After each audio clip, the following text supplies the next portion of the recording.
ক্ষমতার জোরে, তাদের নিজেদের রাজনৈতিক পাওয়ার দেখিয়ে দীর্ঘদিন যাবৎ ধরে মানুষ যখন এটাকে বিশ্লেষণ করে দেখেছে যে কোনো দেশকে যদি জয় করতে হয়, কোনো সমাজকে যদি নিজেদের আয়ত্তে আনতে হয়, কোনো আদর্শকে যদি ধ্বংস করতে হয়, তাহলে এই অস্ত্রদের যুদ্ধ করে লাভ নেই।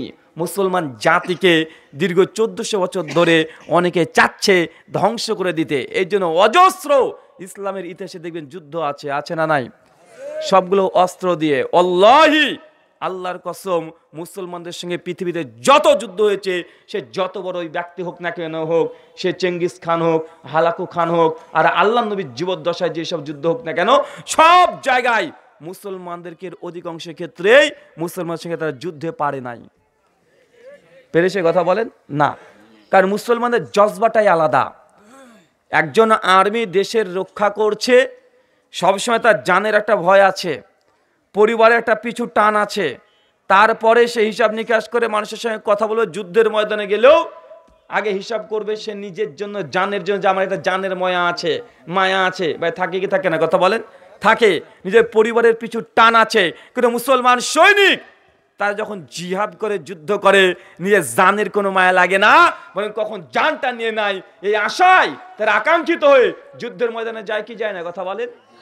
একজন ব্রিটিশ মুসলমানদের সমস্ত যুদ্ধগুলোকে নিয়ে সে গবেষণা করে বলছে যে মুসলমানরা পৃথিবীতে যত যুদ্ধ করেছে সংখ্যায় তারা কম ছিল, সব দিক দিয়ে, অস্ত্র দিয়ে, ক্ষমতা দিয়ে কম, তারপরে তারা যুদ্ধে জিতে যায় কেন? সেই কারণ বিশ্লেষণ করে বলছে, কারণ যাদের সঙ্গে যুদ্ধ করে তারা চাকরির বিনিময়ে ফিল্ডে এসে যুদ্ধ করে। কিসের জন্য? কথা বলেন। চাকরি, টাকা পয়সার জন্য।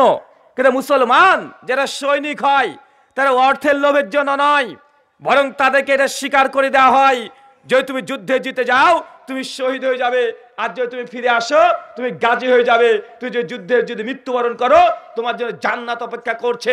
তো মুসলমানদের মধ্যে যখন এই জজবা চলে আসে, তখন দুনিয়ার কোনো মানুষকে সে ভয় করতে পারে? কথা বলেন না। গোটা বিশ্ব জগৎ মুসলমানদের যুদ্ধ নিয়ে গবেষণা করেছে, করে তারা শেষ সিদ্ধান্ত এটা নিয়েছে যে না, এই জাতির সঙ্গে অন্য কিছু হোক, মৃত্যু দিয়ে মারামারি করে এদের সঙ্গে পারা যাবে না। কারণ তারা মারামারি করেই জান্নাতের আশা করে। যার মৃত্যুর বিনিময়ে জান্নাত আশা করে, এদের সঙ্গে আর কি দিয়ে ভয় দেখাবেন? এই জন্য গোটা আন্তর্জাতিক চক্র যে জাতির সঙ্গে লড়াই করে, যুদ্ধ করে 5 পয়সা লাভ নেই, বরং এই জাতিকে যে ধ্বংস করতে হয় চিন্তা দিয়ে যুদ্ধ করতে হবে। চিন্তার যুদ্ধ মানে এই যুব সমাজ, এই মুসলিম জাতির মধ্যে এমন কিছু আদর্শ ঢুকে দিতে হবে, চিন্তা ঢুকে দিতে হবে যেন সে অটোমেটিক ইসলাম থেকে বাইরে চলে আসে। ইসলাম থেকে অটোমেটিক বাইরে চলে আসবে। কোটি কোটি মার্কিন ডলার তারা খরচ করছে, এই জন্য তারা গবেষণাগার খুলেছে। এই জন্য মুহাম্মদ সাল্লাল্লাহু আলাইহি ওয়াসাল্লামের জীবনীর ওপরে গোটা বিশ্ব জগতের সবচেয়ে বেশি দেখবেন কোনো ব্যক্তির বিরুদ্ধে যদি কোনো কলম ধরা হয় আর লেখা হয় তার নাম মুহাম্মদ রাসূলুল্লাহ সাল্লাল্লাহু আলাইহি ওয়াসাল্লাম। কারণ তাদের এখন অস্ত্র দিয়ে মুসলমানের সঙ্গে যুদ্ধ করে পারবে না, এটা তারা নিশ্চিত হয়ে গেছে। 1000 বছর ধরে চেষ্টা করেছে, পারে নাই। তেমন চিন্তার যুদ্ধ মুসলমান সমাজকে, মুসলিমদের মধ্যে থেকে মুসলিমত্ব নামটাকে বাদ দিয়ে দেওয়া তাদের অন্তর থেকে। আল্লাহ নবীর ভালোবাসা মুসলমানদের অন্তর যেন না থাকে। এই জন্য করণীয় কি? করণীয় এটাই যে মুসলমানদের কানে কানে পৌঁছে দিতে হবে তোমাদের যে নবী ছিল, এই নবীর চরিত্র ভালো ছিল না। বলে নাউজুবিল্লাহ মিন জালিক। তোমাদের যে আল্লাহ কোরআনে কথা বলেছে, কোরআনে শুধু মারামারি কাটাকাটির কথা আছে, কোরআনকে বিশ্বাস করা যাবে না। মুসলিম সমাজের মধ্যে অনেক রকমের সংশয়ের বীজ বপন করে দিচ্ছে। এর আভাস কি বাংলাদেশে পাচ্ছেন? কথা মনে বুঝতে পারছেন না? মুসলমানদের সঙ্গে যুদ্ধ করে 1000 বছর চেষ্টা করেছে ধ্বংস করার, পারেনি। দিনের পর দিন বৃদ্ধি পাচ্ছে, বেড়ে চলেছে। যুদ্ধ করে জাতিকে হারানো যায়নি। অস্ত্র ভয় তারা করে না, কারণ তাদের জজবা মরে গেলে তো জান্নাত, আর কি চাই? এই জাতিকে আর কোনোভাবে পরাস্ত করা সম্ভব না।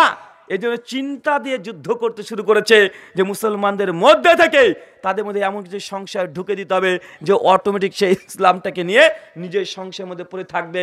ইসলামের বিরুদ্ধে কথা বললে তার অন্তরে ব্যথা লাগবে না, নবী মুহাম্মদ রাসূলুল্লাহর বিরুদ্ধে কথা বললে তার অন্তরে ব্যথা লাগবে না। এইবার যদি 100টা বছর চলতে থাকে, আস্তে আস্তে মুসলমানদের মধ্যে থেকে ধর্ম যে অনুভূতি, এটা পুরোটা বাতিল হয়ে যাবে। যেমন বিশ্বের আপনি দেখতে পাচ্ছেন খ্রিস্টানদের বিরুদ্ধে যদি কেউ কথা বলে, খ্রিস্টানদের অনুভূতিতে আঘাত লাগে না, লাগে? কথা বলেন। হিন্দুদের শ্রীকৃষ্ণকে নিয়ে কথা বলবেন, তাদের রামচন্দ্রকে নিয়ে কথা বলবেন, তাদের অনুভূতিতে আঘাত লাগে না। কেন? কারণ তারা এই পর্যায়টা তাদের সঙ্গে ঘটে গেছে। একসময় তাদেরও দেবতাদেরকে নিয়ে কথা বলা যেত না, তাদের একদম অন্তরে ব্যথা পেত, তাদের ধর্মীয় অনুভূতি ছিল, কিন্তু এতভাবে প্রচার করেছে তাদের এই ধর্মীয় অনুভূতিগুলো নষ্ট করে দিয়েছে। এখন মুসলমান যুব সমাজ থেকে ইসলামের যে আদর্শ এটাকে একদম বর্জন করে দেওয়ার জন্য, বাতিল করে দেওয়ার জন্য, অন্তর থেকে ছিনিয়ে নিয়ে আসার জন্য ধীরে ধীরে আস্তে আস্তে গোটা ইসলামটাকে কলুষিত করার চেষ্টা করছে। দেখেন, আজ থেকে 5 বছর আগে আমাদের নবীর বিরুদ্ধে কেউ যদি কথা বলতো সহ্য হতো না, কিন্তু এখন রাস্তাঘাটে সকলে বলছে। এখন আমাদের আগে যেমন একটা অনুভূতি, এই অনুভূতিটা কাজ করে, কথা বলেন না কেন? এটা বারবার শুনছেন, কন্টিনিউসলি শুনছেন, শুনে শুনে এটা আপনার শরীরের সঙ্গে, রক্তের সঙ্গে এগুলো হজম হয়ে যাচ্ছে। এখন অতটা অনুভূতিতে আঘাত লাগবে না। এই জন্য আপনাকে জাস্ট কয়েকটা কথা বলবো। আমরা ইসলাম, আমরা অস্ত্রে মারামারিতে আগে বিশ্বাসী নয়। সহিহ বুখারী খুলবেন 33-21 নম্বর হাদিস। আল্লাহ নবী বলছেন, একটা নারী, সে একটা বেড়াল পালতো। বেড়াল বোঝেন? বেড়ালটাকে বেঁধে রেখেছিল, বেড়ালটা না খেতে পেয়ে মারা গিয়েছে। আল্লাহ নবী বলছেন, এই মেয়েটি জাহান্নামে যাবে। অপরাধ কিছু না, বেড়ালটার দায়িত্বহীনতার পরিচয় দিয়েছে। তার মানে ইসলাম হচ্ছে এমন একটি ধর্ম, যদি আপনি কোনো নিরীহ বিড়ালকেও হত্যা করেন আপনার জন্য জাহান্নাম। এই ধর্ম কিভাবে যুদ্ধ বিগ্রহ, নিরীহ মানুষকে হত্যা করা আর ইসলামটাকে সন্ত্রাসী বানিয়ে দেওয়া, আন্তর্জাতিক লেভেলের চক্রান্ত, এটাকে বুঝতে পারছেন? মনে হচ্ছে আপনার কাছে এই আলোচনাটা কঠিন হচ্ছে। যে ধর্ম একটা বিড়াল মারার কারণে একটা নারীকে বলছে জাহান্নামে যাবে, এই ধর্মটা কখনো জঙ্গিবাদ, আতঙ্কবাদ, সন্ত্রাসীবাদকে সমর্থন করতে পারে না। গোটা বিশ্ব জগতে মুসলমান মানেই জঙ্গি, মুসলমান মানেই সন্ত্রাসী, মাদ্রাসা মানে সন্ত্রাসের আতরঘর। আমরা দেখছি কি দেখছি না? কথা বলেন। দেখছি।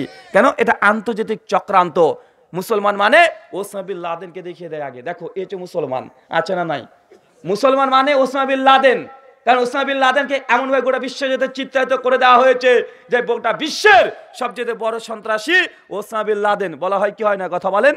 যদিও তথ্য নিয়ে এখন পর্যন্ত আমেরিকার চূড়ান্ত সিদ্ধান্ত দিতে পারেনি। 2001 সালে টুইন টাওয়ার 109 তলা বিল্ডিং যে বিন লাদেনই ভেঙেছে, ধ্বংস করেছে, এখন তার কোনো প্রমাণ নেই। এখন আপনি গুগল করে দেখেন, টাইমস অফ ইন্ডিয়া 9/11 যদি লিখেন, এখনই একটা আর্টিকেল পেয়ে যাবেন। আমেরিকার 49 জন বিশেষজ্ঞ বলছে এই 9/11 ইনসাইড জব, এটা আমেরিকাবাসীরাই চক্রান্ত করেছে মুসলমানকে ফাঁসানোর জন্য। এই চোখে ধুলো দেওয়ার যুগ নেই। 2007 সালে 26/11 শুধু লিখবেন Times of India inside job 9/11, ইংরেজিতে লিখেন, এখন আর্টিকেলটা পেয়ে যাবেন। আপনাকে এতটুকু বলার উদ্দেশ্য ভাইজান, যে ইসলামটাকে অনেকভাবে ধ্বংস করার চেষ্টা করেছে, অবশেষে যেটাকে হাতিয়ার বানিয়েছে, মুসলিম শুধু পরিবার থাকবে, কিন্তু মুসলমানদের মধ্যে ইমানি জজবা এটা সম্পূর্ণ হারিয়ে যাবে।